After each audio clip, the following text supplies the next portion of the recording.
जनताहीन सरकार, ये कॉन्सेप्ट आपको समझना होगा। देखिए, वोट भी जनता देती है, टैक्स भी जनता देती है, टीपीएस सेंटर है, हर पंचायत में है, तो गांव के लोगों को ब्लॉक तक। आदरणीय पप्पू यादव जी बिहार के मुख्यमंत्री बन जाते हैं, इस जो अभी सिचुएशन है इसमें क्या परेशानी हो सकती है किसी को? हम बहुत ही साधारण सी बात कर रहे हैं, हम कोई बहुत बड़ी बात नहीं कर रहे। कहां से बेटी पढ़ाओगे?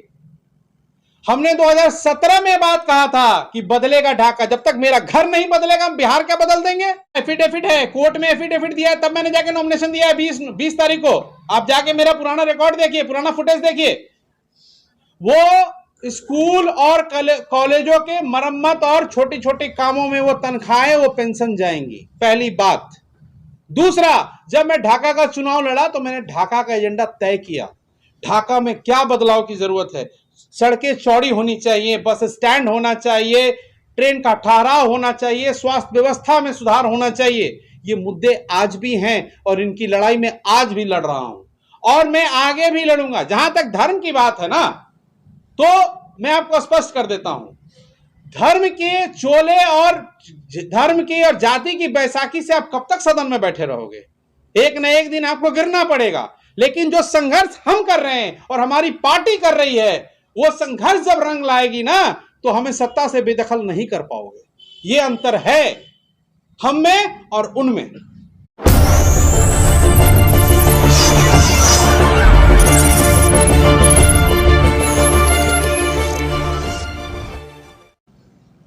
सर, आज जो है प्रेस कॉन्फ्रेंस करने का इसका मेन उद्देश्य क्या था? देखिए, आज जन अधिकार पार्टी ढाका विधानसभा के अंतर्गत संगठन का एक मीटिंग हुआ है, एक बैठक थी, जिसकी अध्यक्षता ढाका और घोड़ासहन के प्रखंड अध्यक्षों के द्वारा किया गया है। इस बैठक में ये निर्णय लिया गया है कि 14 नवंबर से जन अधिकार पार्टी एक सदस्यता अभियान चलाएगी, जो ढाका विधानसभा के 3700 पंचायत और नगर पंचायतों में लोगों के पास हम जाएंगे और लोगों को सदस्य बनाएंगे, जिसमें कि हम बताएंगे कि जन अधिकार पार्टी क्या है, पप्पू यादव जी से क्यों जुड़े, क्या क्या ऐसी हमारा एजेंडा क्या है, जन अधिकार पार्टी क्या सोचती है। जो हमारा मंथन शिविर के बाद जो 2 चीजें निकल के आई, जनता ही सरकार और न्याय के साथ रोजगार, इन दोनों चीजों को लेके हम लोग ढाका विधानसभा के हर एक गांव, हर एक वार्ड में जाएंगे और लोगों को अपनी बात बताएंगे और लोगों को सदस्य बनाएंगे। ये हमारा पहला मकसद है। दूसरा है कि आने वाले समय में हम लोग संगठन विस्तार भी करें और साथ ही साथ जनवरी के महीने में हम लोग एक नई योजना लेके आ रहे हैं, जिसको हम लोग नाम दे रहे हैं गांव कचहरी यात्रा। हम लोग ढाका विधानसभा में गांव कचहरी यात्रा पे निकलेंगे, जहां कचहरी मतलब लोगों का एक समूह लगाया जाएगा, जहां हम लोग बैठेंगे, चीजों पर चर्चा होगी, उस पंचायत की बुनियादी जो समस्याएं हैं उनके ऊपर चर्चा होगी और आदरणीय पप्पू यादव जी भी उस यात्रा में शामिल होंगे और जो मुद्दे होंगे उन मुद्दों को सरकार तक पहुंचाने का काम जन अधिकार पार्टी करेगी। सर, आपने कहा जनता ही सरकार, अगर आपकी सत्ता आती है तो जनता कब तक सरकार रहेगी? सर, जनता ही सरकार, ये कॉन्सेप्ट आपको समझना होगा। देखिए, बताइए, वोट भी जनता देती है, टैक्स भी जनता देती है। आपको 5 साल के लिए उनके जगह पर नीति और उनके लिए काम करने के लिए आपको एक प्रतिनिधि के तौर पर चुना जाता है, मतलब एक वकालत करने के लिए एक वकील को चुना जाता है और आप मालिक बन जाते हो। आज आप मुझे बताइए, जब आरटीपीएस सेंटर है, हर पंचायत में है, तो गांव के लोगों को ब्लॉक तक क्यों जाना है? जब हर गांव में, हर 5 गांवों के ऊपर एक छोटा सा स्वास्थ्य उपकेंद्र है, तो हमें ढाका और घोड़ासहन स्वास्थ्य केंद्रों में क्यों जाना है? जनता ही सरकार का मतलब है कि जनता के द्वार पे सरकारी जो लोग हैं वो पहुंचेंगे।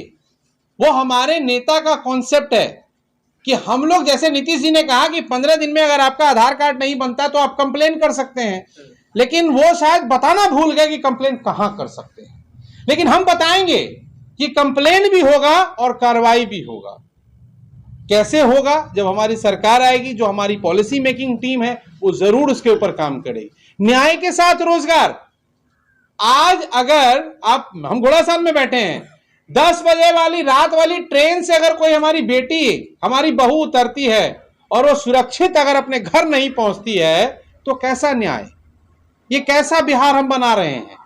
इसलिए न्याय के साथ, न्याय होना चाहिए महिलाओं के साथ, रोजगार मिलना चाहिए हमारे नौजवानों को, हमारी बेटियों को, हमारे बेटों को। तो न्याय के साथ रोजगार, ये दो चीजें मंथन शिविर से निकल के आई, जिसके ऊपर जन अधिकार पार्टी काम कर रही है और आगे भी करेगी। सर, जो वाक्य आपने बोले जनता ही सरकार में, क्या अगर आपकी सत्ता आ जाती है तो बरकरार रहेगी? बिल्कुल बरकरार रहेगी। इसमें करना क्या है, इसमें अगर आदरणीय पप्पू यादव जी बिहार के मुख्यमंत्री बन जाते हैं, इस जो अभी सिचुएशन है, अगर उसमें बिहार के मुख्यमंत्री वो बन जाते हैं, तो हमें करना क्या है, हमें एक पॉलिसी लानी है।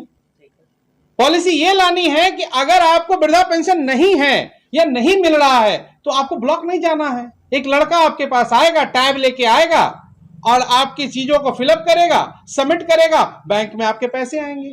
अभी आप क्या करते हो, एक वृद्धा पेंशन के लिए आप क्या करते हो, बिहार में लिटरेसी कम है तो लोगों को डर लगता है, लोग दूसरे को 200 रुपए देते हैं, 300 रुपए देते हैं और कहते हैं हमारा काम फलाना, हमारा काम करा देना। काम तो होता नहीं है उस बेचारे का। होना यह चाहिए सरकार को कि सरकार को हर हाल में, आजकल डिजिटल की बात हो रही है, जो सब कुछ मोबाइलाइज हो चुका है, सब कुछ डिजिटलाइज हो चुका है, तो हम क्यों नहीं अपने कर्मचारियों को दफ्तरों से निकाल के पंचायतों तक और वार्डों तक और गांवों तक क्यों नहीं भेज सकते हैं? इसमें क्या कठिनाई है, इसमें क्या परेशानी हो सकती है किसी को? हम बहुत ही साधारण सी बात कर रहे हैं, हम कोई बहुत बड़ी बात नहीं कर रहे हैं, हम एकदम साधारण सी बात कर रहे हैं कि जो कर्मचारी कुर्सी गर्म करते हैं, उनके वो निकलेंगे सड़कों पे, वो गांव तक जाएंगे, वार्ड तक जाएंगे, लोगों की समस्याओं का समाधान करेंगे। यही है जनता ही सरकार। तो अगला सवाल मेरा रहेगा कि आप कहते हैं बदलेगा ढाका तो बदलेगा बिहार। बिल्कुल।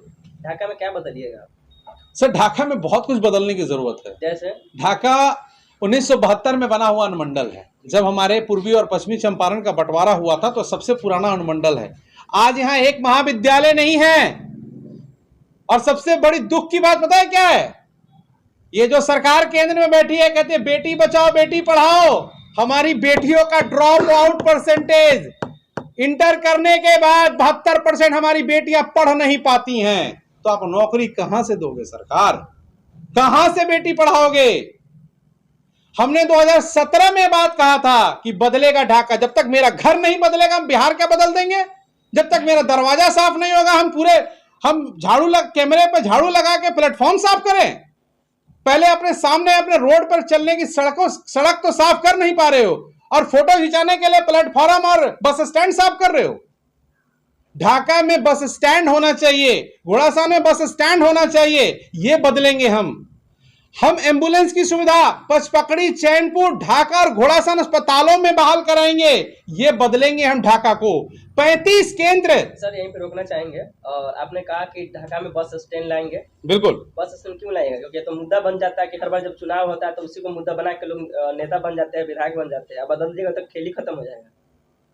सर, बहुत मुद्दे हैं। अगर नेतागिरी करना है, अगर नेता बनना है और जनता के लिए संघर्ष करना है, तो इस दुनिया में मुद्दों की कमी नहीं है। आप निश्चिंत रहिए और उन नेताओं को, उन पौर फाओं को जाके बता दीजिए कि मुद्दों की कमी नहीं है। जब अभिजीत सिंह ने 12 जनवरी 2022 को फुलवरिया घाट के लिए आदरणीय मुख्यमंत्री को पत्र लिखा ईमेल के द्वारा, तो 15 तारीख को आनंद फानन में पूजा करना पड़ गया। आज बस स्टैंड की बात कर रहा हूं, सड़कों की चौड़ीकरण की बात कर रहा हूं। आप अगर विधायक, अभी यहाँ के जो वर्तमान विधायक हैं या पूर्व विधायक हैं, उन्होंने सदन में बस स्टैंड के ऊपर, ट्रेन ठहराव के ऊपर, अस्पतालों के ऊपर, विद्यालय के ऊपर, शिक्षा के ऊपर, रोजगार के ऊपर, किसान के खेत, खाद और बीज के ऊपर कितनी बार सदन में आवाज उठाया है? मैं दोनों वर्तमान और पूर्व विधायक से पूछना चाहता हूं, है जवाब उनके पास? खाद की किल्लत इतनी क्यों होती है यहां पे? अगर बिस्कोमान का सेंटर जो आदरणीय मेरे पिता के द्वारा स्थापित कराया गया है, अगर ना हो तो घोड़ासान और ढाका के लोगों को खाद के लिए एक यूरिया के बोरा के लिए 800 रुपया देना पड़ता है। अगर बिस्कोमान ही एक ऐसा इकलौता सेंटर है जहां 265 का यूरिया मिलता है। आप विधायक हैं, आप पूर्व विधायक हैं, आप सदन में कितनी बार इस बात को बोलते हो? आपने फुलवरिया घाट का मुद्दा कितनी बार सदन में उठाया? बस स्टैंड की बात कितनी बार किया आपने? एम्बुलेंस है आपके यहां? आप कहते हो अस्पताल ढाका का मैंने बनवाया, नया अस्पताल मैंने बनवाया। जब उसका न्यू डाला गया था तो आप हारे हुए विधायक थे। क्रेडिट लेने में तो आप माहिर हैं हजूर, और फोटो खिंचवाने में असर बिल्कुल मोदी जी का पड़ता जा रहा है आप लोगों पे। काम भी कर लीजिए, थोड़ी सी मेहनत भी कर लीजिए, थोड़ा सदन में कुछ बोल भी लीजिए। आप बोलते हो क्या मोतिहारी में एयरपोर्ट चाहिए, तो मोतिहारी के विधायक बनिए। जो ढाका की बात नहीं करेगा, जो घोड़ासान की बात नहीं करेगा, उसे यहां से चुनाव लड़ने का कोई अधिकार नहीं है, उसे यहां का प्रतिनिधि कराने का कोई अधिकार नहीं है। जो यहां के बच्चों की बात नहीं करेगा, जो यहां की बेटियों की बात नहीं करेगा, जो यहां की शिक्षा की बात नहीं करेगा, जो यहां की रोजगार की बात नहीं करेगा, जो यहां की स्वास्थ्य की बात नहीं करेगा, उसको यहां का प्रतिनिधि कतई नहीं रहना चाहिए। यही बदलेंगे ढाका में, इसी बदलाव को मैंने नाम दिया है बदलेगा ढाका तो बदलेगा बिहार। अच्छा सर, जब अपनी चुनाव लड़ेंगे तो इन सब शिक्षा, बेरोजगारी और स्वास्थ्य मुद्दा लेकर लड़ेंगे, लेकिन ढाका में अक्सर देखा जाता है हिंदू मुसलमान के मुद्दाओं को उठाकर राजनीति रोटी सेकते हैं, और हिंदू एक साइड हो जाते हैं और मुस्लिम एक साइड हो जाते हैं, और सिर्फ यही जय श्री राम और अल्लाह का नाम लेकर लोग वोट कर देते हैं। तो आपकी मुद्दा कब तक उसमें कायम रहेगा? सर, जब मैं पहला चुनाव लड़ा था, जो आप मेरे से आज पूछ रहे हो, ये मेरे पहले चुनाव में ही मैंने एजेंडा बनाया था। ठीक है, मैं पहली बार जब विधानसभा चुनाव लड़ा तो मैंने पहले ही बिल्कुल पहली लाइन थी, मैं सरकारी तनख्वाह पेंशन नहीं लूंगा। वो मेरा एफिडेविट है, कोर्ट में एफिडेविट दिया है, तब मैंने जाके नॉमिनेशन दिया है 20 तारीख को। आप जाके मेरा पुराना रिकॉर्ड देखिए, पुराना फुटेज देखिए। वो स्कूल और कॉलेजों के मरम्मत और छोटी छोटी कामों में वो तनख्वाहें, वो पेंशन जाएंगी, पहली बात। दूसरा, जब मैं ढाका का चुनाव लड़ा तो मैंने ढाका का एजेंडा तय किया। ढाका में क्या बदलाव की जरूरत है? सड़कें चौड़ी होनी चाहिए, बस स्टैंड होना चाहिए, ट्रेन का ठहराव होना चाहिए, स्वास्थ्य व्यवस्था में सुधार होना चाहिए। ये मुद्दे आज भी हैं और इनकी लड़ाई में आज भी लड़ रहा हूं और मैं आगे भी लड़ूंगा। जहां तक धर्म की बात है ना, तो मैं आपको स्पष्ट कर देता हूं, धर्म के चोले और धर्म की और जाति की बैसाखी से आप कब तक सदन में बैठे रहोगे? एक न एक दिन आपको गिरना पड़ेगा। लेकिन जो संघर्ष हम कर रहे हैं और हमारी पार्टी कर रही है, वो संघर्ष जब रंग लाएगी ना, तो हमें सत्ता से बेदखल नहीं कर पाओगे। ये अंतर है हम में और उनमें।